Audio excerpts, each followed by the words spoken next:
taser. Let me get that.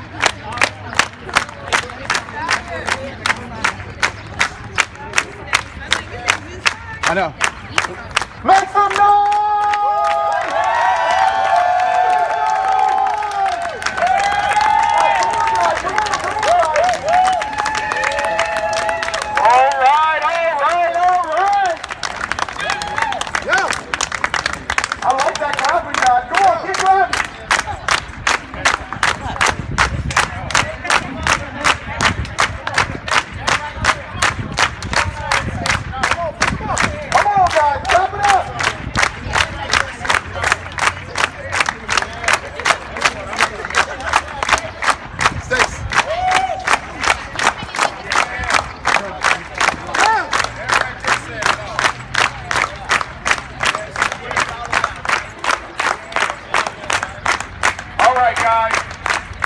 Come on, make some noise. Oh, yeah, we got that energy, guys. We got that energy. Welcome back. Welcome back. Come on, y'all can do better than that. You know what you guys have done in a short time? Come on, let's give it up for Alvin going ahead and resigning on Monday. Come on.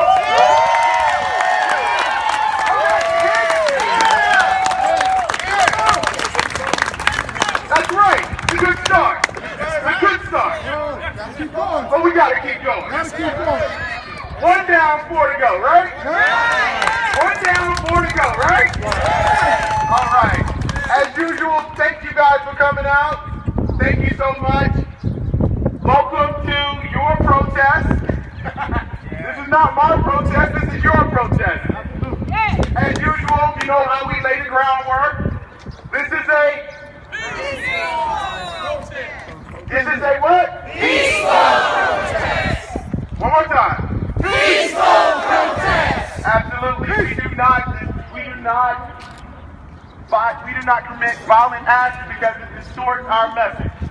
Do you understand in 2.5 weeks what we have done collectively without burning down anything? That's right. That's right. Do you understand what we have done? This is protest, guys. We are not rioting. We are allowing our voice to speak for ourselves. You guys give it up for yourselves. Come on, give it up.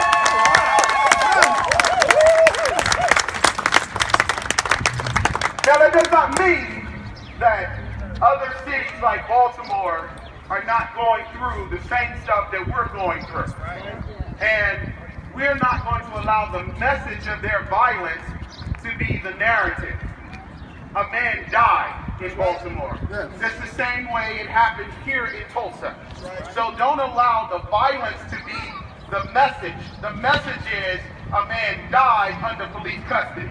Okay? So make sure that, you know, your social medias and all those different things, you notice that they've changed the narrative a little bit. And people have stopped talking about what's happening in Tulsa, but they're talking about what's happening in Baltimore, right? So we try to just make sure that they understand that we have our problems here also, too. Okay? So again, when we march, you know how I do, diversify your crowd, please pair up, because we don't want to have blacks, a group of blacks, a group of whites, a group of Asians, a group of Martians. Please allow you guys to diversify because we are America. Right, guys? Right. This is what democracy looks like. Okay? All right. Okay, good. What do I need to do? We need to bring you guys up to date. Okay. Where do we stand right now? Alvin has resigned. That was Monday. Okay? All right, guys. Give it up for Fox 23 for breaking the news today.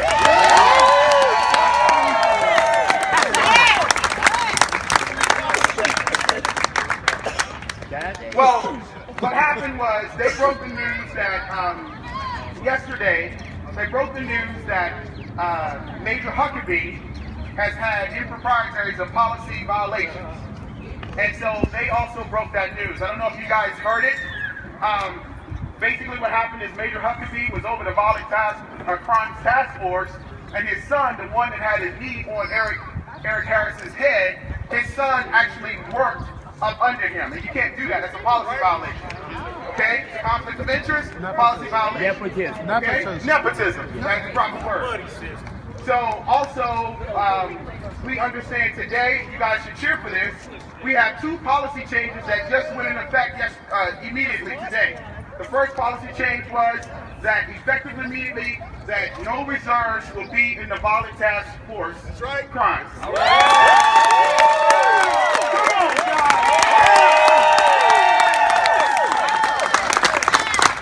That's because you guys kept the pressure on. You understand? You guys kept the pressure on. The other policy change was that no reserves, don't quote me on this, what was this? The reserves are suspending something. The advanced reserves are being suspended. Absolutely, the advanced reserves are being suspended. That's what it was. And they have to ride in the car with a deputy. That's it. They have to ride in the car with a deputy. Hey guys, we are graced tonight with some celebrities in the house. We have dear Andre Harris. He's here. Please give it up for him. Come on, no one can do better than that. No one can do better than that.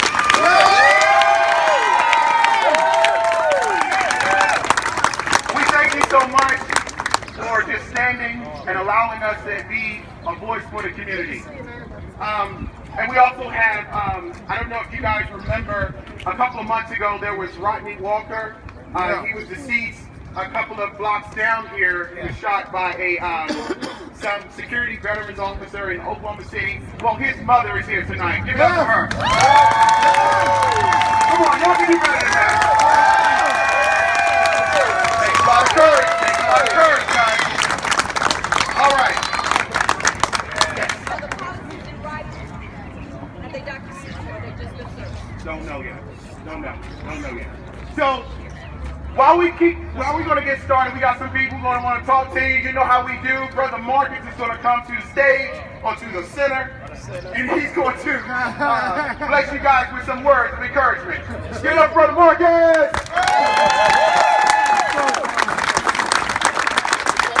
Hey, how y'all doing today? How y'all doing today? What do we want? Justice! What do we want? Justice! What do we want? Now! If we don't get it, shut it down! If we don't get it, shut it down! Everybody make some noise out here! Hey, you know, it's pretty good to see the crowd out here. One of the things I wanted to talk about is Sheriff Glanz in the mismanagement department. You know he has to go.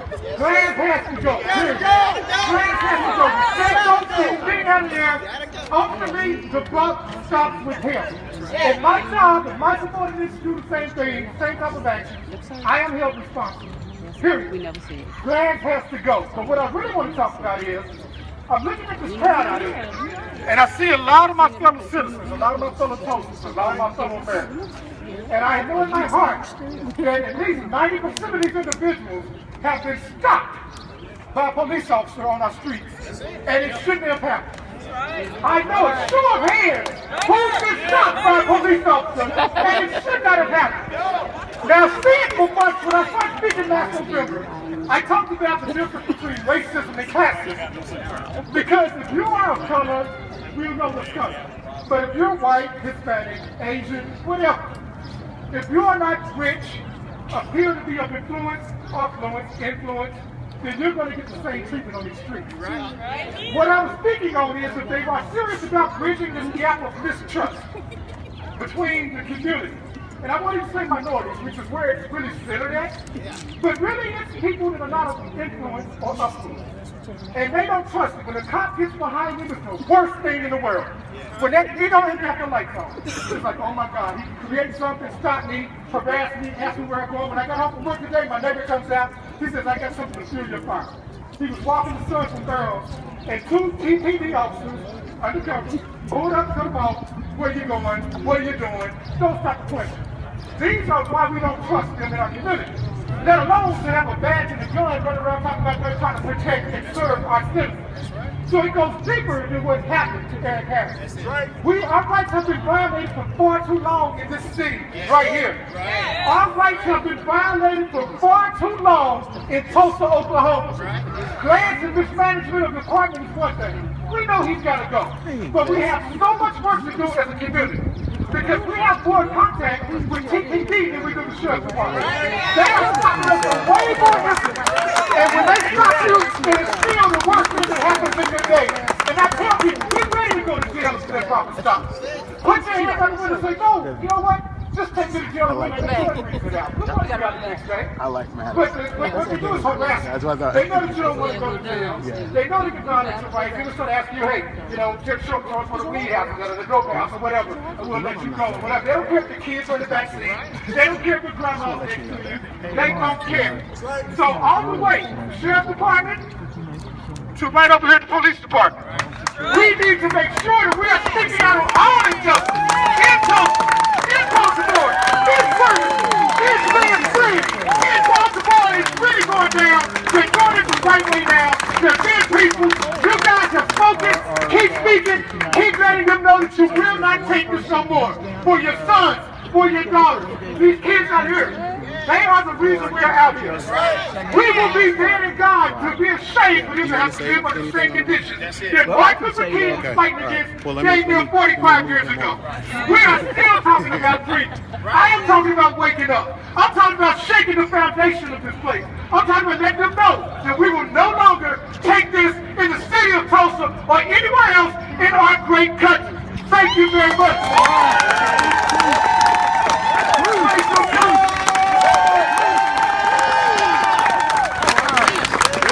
Y'all know Martin is getting knowledge, though. All right, here we go. Coming to the stage, I got someone you guys probably haven't heard in a long time. I mean, he goes around social circles, but he's never come out here. Give it up for Dr. Marshall! Dr. Marshall!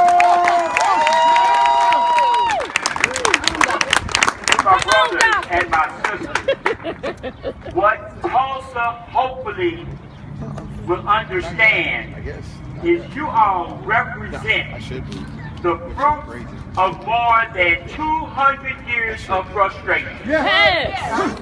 What you all are representing this afternoon did not just start last week with the death of Eric Harris. We have had, not only in the city of Tulsa, but in our nation, a system full of cronyism, nepotism, fueled by racism that is hell-bent on keeping us down. We are going to let the city of Tulsa know that we are not going to stand for it anymore. There must be a culture shift. Yes, we want Lance to go. They have got to shift the culture, not only of the sheriff's department, but the police department and Tulsa as a whole. We can no longer stand for the program and policies and departments that do not respect individuals and their liberties and their rights as guaranteed to us by the Constitution. Absolutely. We all understand and we know that when the founding fathers penned those wonderful words, we the people, they did not include most of us. That's right. We know that we the people was really designed for rich, white, land-holding males.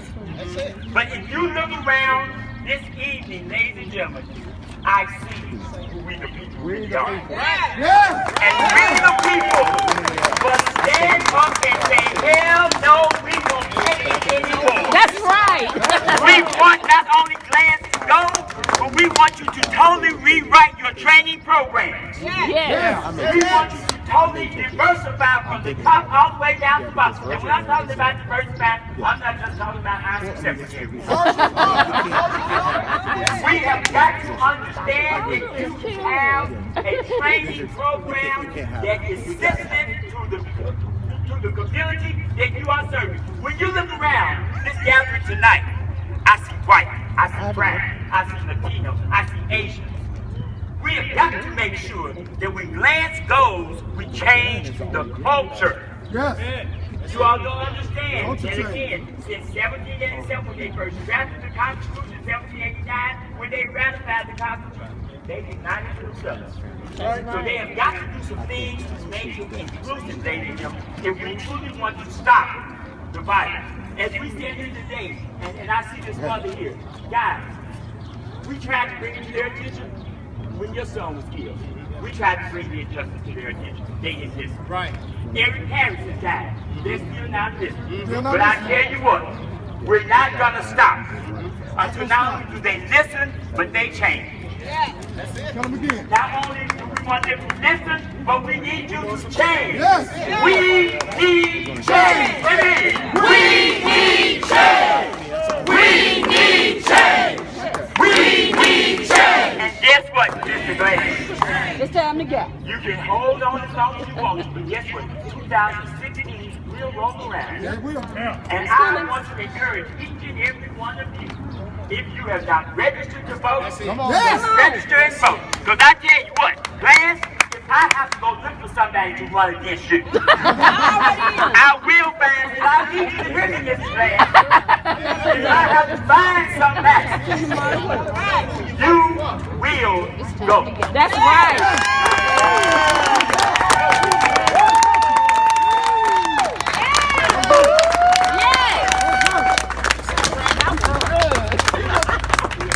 Give it up for Dr. Marshall! All right, guys.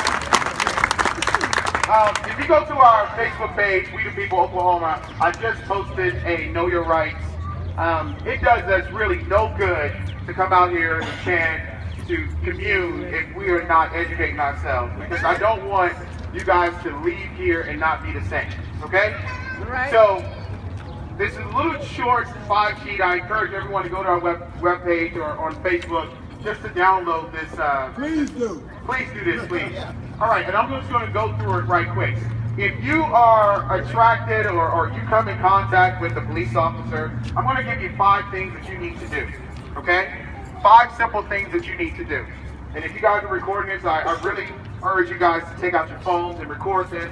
If you can, possibly audio record it. Number 1, record all your interactions. What have I been saying before? Record all your interactions, okay? Number 2, do not talk to the police or answer questions, okay? That is very important. Do not speak to the police or answer questions. Number 3, this is very important. I want you to ask this question: am I being detained or I'm free to go? Okay? If you are not being detained, just leave. All right? Don't even say anything, because that's how they get us a lot of times. They get us because we're mouthing off, and then they're going to go and say something to us, and then all of a sudden we got another charge. So remember this. Ask this question: am I being detained or I'm free to go? Okay? All right, guys. You guys are quiet. What's wrong? All right, here we go. All right. Give me your knowledge. Give me okay? All right. Number 4 is very crucial. Never consent to searches. Do you understand what I'm saying? Never consent to searches. Even though the fact that they may start searching your car, you need to tell them, I am not consenting to searches. Record it. Okay? You got it? And number 5 is very difficult. It is very, very difficult, even including me. It says, be polite, but be firm. Okay? Be polite, but be firm. All right, guys, that's my knowledge right there. Okay, give it up.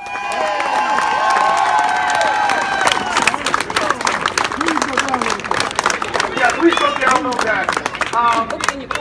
Also, real quick on the education, I want everyone to go and download the bill, State Bill 1037. 1037, you guys need to be very, very, very aware of this bill. This bill is restricting video cameras from dashboards and also body cameras, that they don't have to release it to the public, correct? And our newly elected senator voted with them to where And I've been they don't have to. Sure did.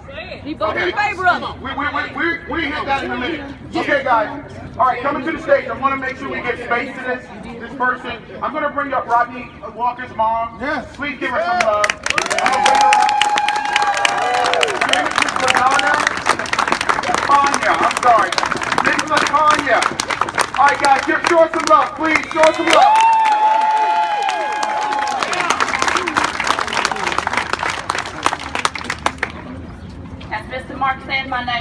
Tanya Davis, and I was going to write a little something to say, but I just wanted to say I just thank God for everybody that's out here today. I had been thinking about, I told Rodney and many other people that I seen myself marching somewhere 15 years ago. God showed me and my husband marching down the street. I didn't know, and somebody confirmed that and said that we had signs up and they couldn't see what signs it was. And I was like, I don't understand that. I didn't know that my son would have to leave for me to be out here doing what God called me to do right now. I just thank God for being out here. This is life-changing. Right here, this is life-changing. I know that Rodney had a gun. Rodney was a good boy. I had him when I was 15 years old, but he was never arrested for anything. He never was arrested for any domestic violence. They said that he beat a girl, brutally beat her. We have pictures of the girl still from the day that he died on up until now. She never had a spot on her. She could have been mistaken for white. We never knew what happened to the guy. They never told us anything. It was hard to even get his property or anything. He worked down at the Williams BOK building for almost 5 years. And he calls me every single day, so I still look for those phone calls. And I just thank God, because I didn't know that this was even going on. I said, I got to get a part of the movement. I was one of your teachers, because I was like, kill racism, not me. And I just know, that Martin Luther King had a dream a long time ago. We are the product of that dream. Now we get to carry that torch. And I said the other day, I said, God put it on my heart that we not only put down the torch, but we just threw it away. And now we're getting back out here. I just thank God for this. I'm just going to keep praying. I prayed before I came. Now, I brought the 10 Commandments with me because I didn't bring my Bible today. But the commandment number 6 says, thou shalt not kill. Come on. Thou shalt not kill. And we finally got the medical examiner's report back after almost 3 months. I had to keep calling and harassing them at the medical examiner's office. They would not release the record. They just kept saying, it'll be just a little while. It'll be. So when I finally got it, I said, it better say something right here.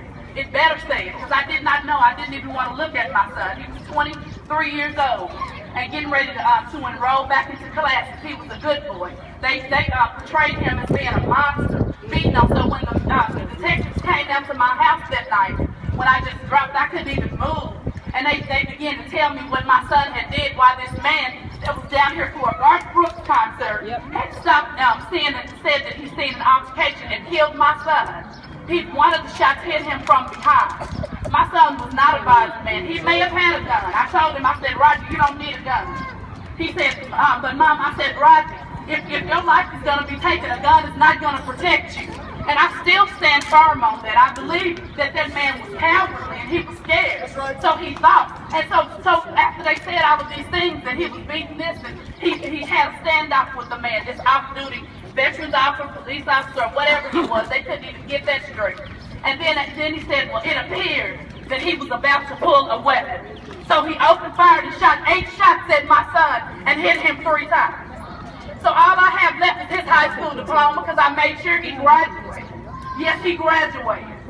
It's not like he was out here killing people and beating on people. And I have women, so many young ladies, willing to testify to his character that will tell you and tell anybody that he was not a violent young man. He was not. These boards right here that I have is full of his co-workers that he worked with for almost 5 years, saying good things about him, his smile, his fist pumps, and everything else, how he encouraged people. So when I didn't know, when he was out here doing what I had taught him to do, a long time ago, the devil tried to stop me from talking. Don't talk anymore. You see, you're the enemy now. God said, keep talking. You're not talking to him, to his flesh. You're talking to his spirit. And I didn't know that his life would be taken away at 23, but I thank God I got him prepared, because I know he's in heaven. I thank God for all of y'all, and God bless y'all. Come on, give it up. Come on, y'all. Y'all can do better than that. Y'all can do better than that. All right. Keep in mind, we're here for lives. Okay? We're here for lives.